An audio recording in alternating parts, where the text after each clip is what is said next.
We've got hazardous weather conditions coming up for Wednesday. We'll be telling you more about it here in a couple of minutes. Plus, as the weather begins warming up, pedestrians can prepare for the Kirkwood closure to return after a year-long wait. Plus, thanks to an INDOT grant, some local improvements to local streets may be starting soon.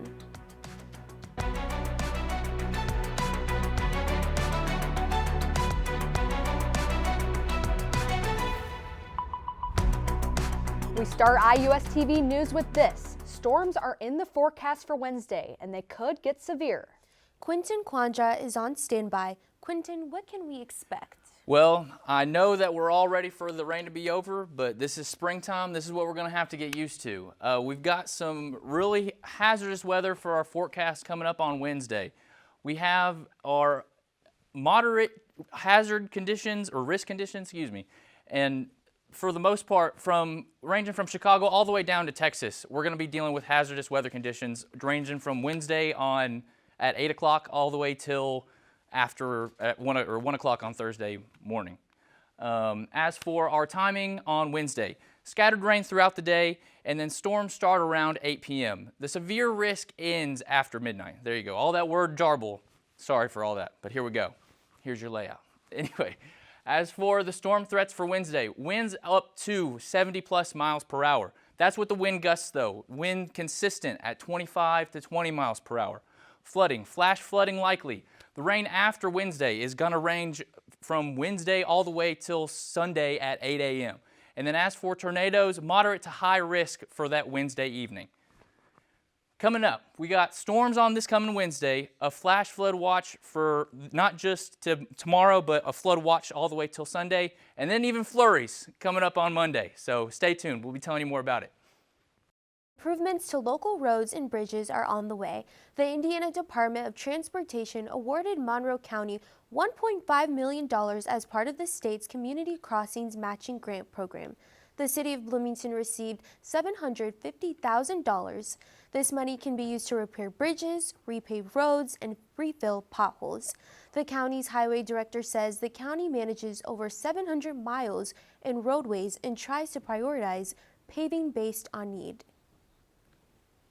We don't make our decisions based on where somebody lives, what their job is, how much they make, how much they pay in property taxes. We base it on the need of the road. The work will begin later this year. In the meantime, you can report potholes on both the county and the city's website. President Donald Trump says he plans to announce broad reciprocal tariffs tomorrow. It's unclear what they'll entail, with the White House saying he was still deciding as of yesterday. Amy Kiley reports it involves efforts to mitigate impacts, prepare regulatory measures, and control messaging. I think everybody's concerned.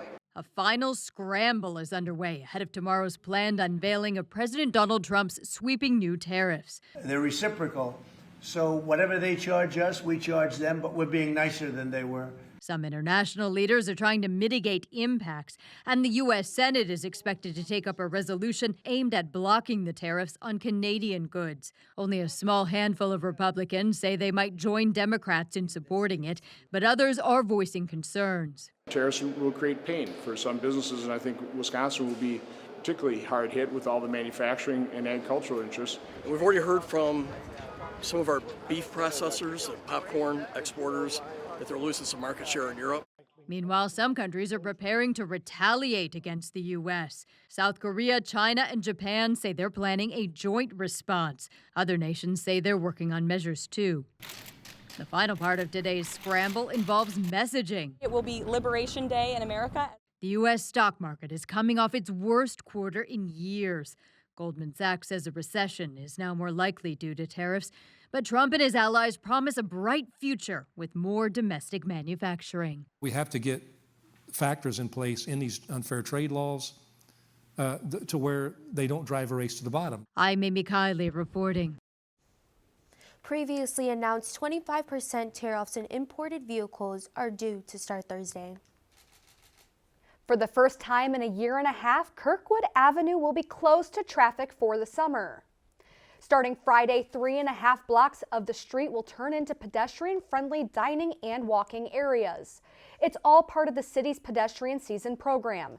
9 businesses will use the entire portion of the street, while 4 other businesses applied for parklets, which add tables to traditional on-street parking areas. The program was put on hold last summer due to construction on Indiana Ave. The city says closing the street boosts economic activity and foot traffic. The closure will last through November 10th.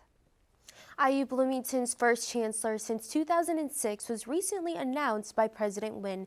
David Reingold will begin his term on June 2nd. He spent 18 years at IU as a faculty member and as the Executive Associate Dean of the O'Neill School for Public and Environmental Affairs. He rejoins the Bloomington campus after serving a stint as the Senior Vice President at Purdue University's College of Liberal Arts. As Chancellor, he will take on the responsibility for campus finance and administration and oversee the Provost's office, which manages the academic functions at IU Bloomington. IU has officially opened their new outdoor recreational park right across the street from Briscoe Quad. The 30,000 square foot park has futsal, a turf soccer field, 6 regulation pickleball courts, a fitness area, and a full-size basketball court. The new basketball court is designed to resemble the Assembly Hall court design. IU collaborated with the National Fitness Campaign to make this park possible. This park was placed in the Northwest neighborhood to offer a convenient recreational location for students on that end of campus.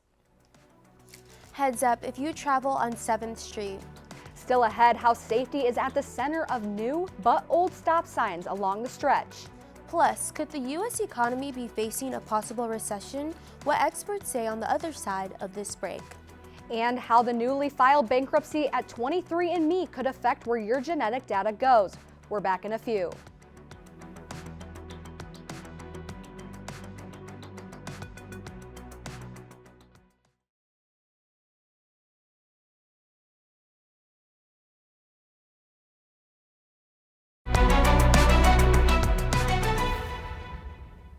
You may have noticed 7th Street looks a little bit different. That's because stop signs are back at 4 intersections for the next 180 days. Bloomington City engineer Andrew Sybor signed an order last month to reinstall stop signs at Morton, Washington, Lincoln, and Grant Streets. These stop signs were removed after a 7-line bicycle lane project was finished back in 2021. If this sounds familiar, Sybor signed a similar order in April 2023 to reinstall the stop sign at 7th and Dunn. City Council added several other intersections in an ordinance 6 months later. The ordinance passed with a 5-4 vote, but was vetoed by then Mayor John Hamilton. Since then, the stretch has sparked safety concerns, most recently in late January when a cyclist collided with a city bus, sending him to the hospital with minor injuries. Sybor says he doesn't like to add stop signs and take them away, but thinks this is the safest option. As an engineer, I feel like it's my ethical responsibility to prioritize safety above convenience. And so I'm just feeling like this will reduce the number of crashes and ultimately make our city safer. The stop signs will be up until at least late August to early September. An ordinance from City Council could make them permanent. Popular genetic testing company 23andMe has filed for bankruptcy. Now, many of its 15 million customers are wondering what will happen to their genetic data. While it's unclear what's next for the company, experts say there's a big incentive for corporations and researchers to get their hands on the genetic data. Genetics can reveal a lot about a person, from their health predispositions to even their food preferences. As a result, experts say the genetic data offers huge potential for everything from medical research to even advertising. But on its website, 23andMe, any buyer must comply with laws around handling customer data. The company plans to continue selling kits and offering subscriptions. While 23andMe says the bankruptcy won't change how it handles user data, privacy advocates and 2 state attorney generals have urged Americans to delete their information on the service. Restaurant chain Hooters has filed for bankruptcy. The company plans to sell all of its 100 company-owned restaurants to a different franchise group out of Tampa, Florida. Hooters filed for bankruptcy for Chapter 11, Hooters filed for Chapter 11 bankruptcy protection, a similar route other struggling companies are taking in hopes of working through their financial problems through reorganization. Hooters is not the first fast food chain to file for bankruptcy recently. They are joined by places such as Red Lobster and BurgerFi, who have also recently filed. Top investment bank Goldman Sachs says that a recession is far more likely. Experts say the U.S. economy faces a growing risk of a recession as President Trump's trade war threatens to stunt growth, reignite inflation, and increase unemployment. The Wall Street Bank is warning clients it now sees a 35% chance of a recession in the next 12 months, up from 20% previously. Goldman Sachs also anticipates higher inflation and more unemployment. Goldman Sachs still expects the U.S. economy to avoid a downturn, but other forecasters think it's more of a 50-50 call. Rapper Sean Kingston and his mother were convicted on 5 counts of wire fraud on Friday. The jury in Fort Lauderdale found Kingston, whose real name is Kashawn Anderson, and his mother Janice Turner guilty of falsely obtaining expensive vehicles, jewelry, and other goods. Prosecutors say Kingston and his mother told business owners they had secured money to pay for the items, when in fact that was not true. Prosecutors say the fraud scheme totaled more than $1 million. Kingston and his mother were convicted of 5 charges, and they face up to 20 years in prison for each count, and a judge will sentence them in July. Lawyers for the pair say they plan to appeal. Still to come on IUSTV News, what to expect for the 2025 tick season and how to protect yourself against these parasites. Plus, there is no rule that says you are too old for stuffed animals. Find out how these plush toys can benefit you. For us over here at the weather station, we have calm weather for now, but more is coming. We'll tell you more about it here in a couple of minutes.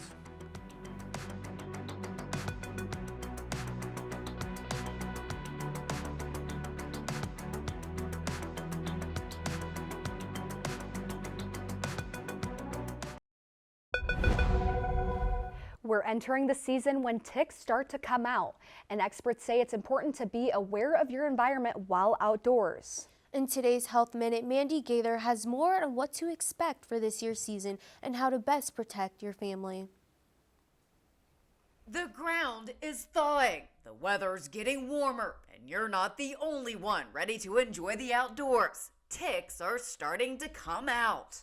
They will be looking for their first blood meal of the season. Dr. Bobby Pritt with the Mayo Clinic says ticks will be out now through fall with peak times in June and July. The more humid and warm the climate, the more likely you'll come across one of these parasites, which can spread potentially dangerous diseases. Some of these pathogens can be transmitted quite quickly, so you want to avoid tick bites at all costs. To prevent bites, spray tick repellent on exposed skin. Pritt recommends those with DEET, keratin, or lemon eucalyptus. You can also wear long sleeves and pants, tucking pants into socks so that ticks can't crawl up pant legs. Treat clothing and gear with permethrin, which can kill ticks on contact, and do frequent tick checks on people and pets. If you find a tick, don't panic. If the tick is embedded, you just want to remove it as quickly as possible. To safely do that, Pritt says to use fine-tipped tweezers. Grasp the tick as close as possible to the skin at a 45-degree angle, pulling the creature out slowly in one motion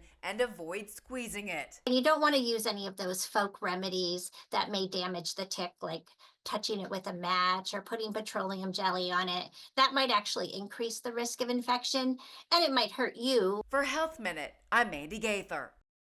Stuffed animals aren't necessarily just for kids. Experts say adults can sleep with them too, and some might even think it's a good thing. It also appears to be getting more common as plush sales grew during the COVID-19 pandemic. One industry expert says in 2024, about a fifth of plush toys were sold to adults over 18.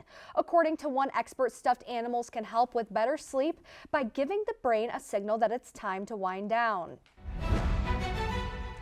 Turning to weather now, we have faced some storms at the end of last week, but beginning this week, unfortunately, it could get worse in the following days. Quinton is in with the forecast. Well, like I said last time, are you all ready for more rain? Also, you had said that your roommate slept through the alarm last time? Yeah, she slept through the siren. I'm yeah. right there with her. I'm right there with her. Again, as this being my hopefully future job, maybe I should be better at doing that. As for us here today, temperatures in the mid-50s across the board, lower 60s to our northern counties, but not for us here in Bloomington, figures. As for us overnight, clear skies getting cloudy throughout the evening as those storms build towards us over the night. Temperatures in the mid-50s, mid to low 50s, getting into the mid-50s from 6 to 7. These rain chances, not very likely, but they're anywhere from like 20 to 40%, but after 8 a.m., that's when our rain chances will really start to get in here. As for tomorrow, throughout the day, those rain chances and scattered thunderstorms in and out throughout the day. Temperatures building into the mid-70s, and that's going to really increase that atmospheric energy for all of those storms to get to us over the evening. Again, we're going to have a moderate to advanced risk from all the way down to Texas, all the way up from Detroit. So be prepared, have a plan. It's going to be rowdy, so buckle up. It's going to be fun. As for Thursday, mostly cloudy skies, intermediate rain and thunderstorms, and temperatures building into the low 50s by 4 o'clock, and that'll be your high. As for Tuesday, temperatures in the mid-50s, and then from Wednesday all the way to Sunday, we've got rain and scattered showers with temperatures ranging into the mid-60s. And then on Monday, we've got this little AM flurries. But after that, nothing but temperatures in the mid-40s and lows in the low to mid-20s. Gosh, Words are hard. I'm just ready for a break. I know. We can expect to have our umbrellas out all weekend. Yeah, it's going to be wet, so have fun with that. But, all right, Quentin, thank you. Yeah, of course, guys. Allie is standing by with a look at what we can expect in sports. Hey, Allie. Hey, guys. The stage is set for the men's Final Four, and it's as it should be in theory. All the 1 seeds are in, and we have a preview of the championship, plus IU softball showing some dominance over Ohio State. We have the highlights all next in sports.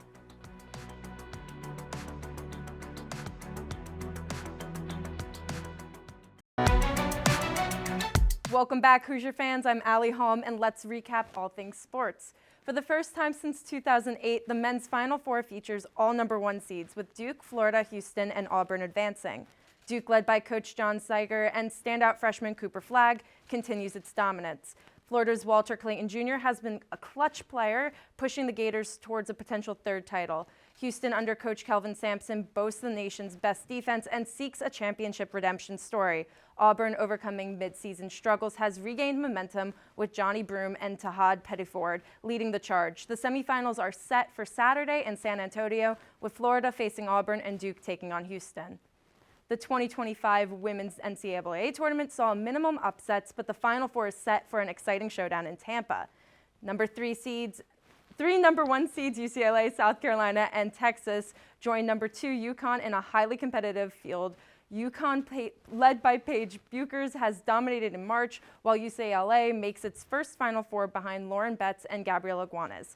Defending champ South Carolina battled through tight games, and Texas secured its first Final Four since 2003 with sophisticating defense. Semifinals tip off Friday, South Carolina versus Texas and UConn versus UCLA.